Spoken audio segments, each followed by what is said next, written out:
Takže čau lidi, já vás zdravím u informačky. V 5 hodin by měla být, jak se to jmenuje?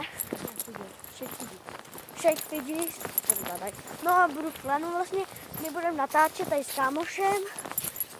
Budeme hrát pro dva. No, pro dva. No jako klanu bychom měli jako mít na serveru a já budu důstojník.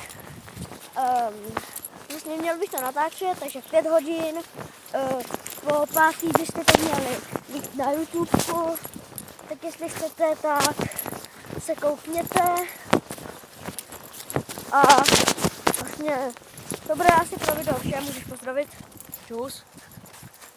A chci vidět, aby tě viděli. Ne? Dobrý.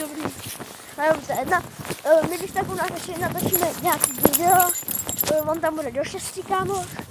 No a to by bylo pro informačku vše, takže čau.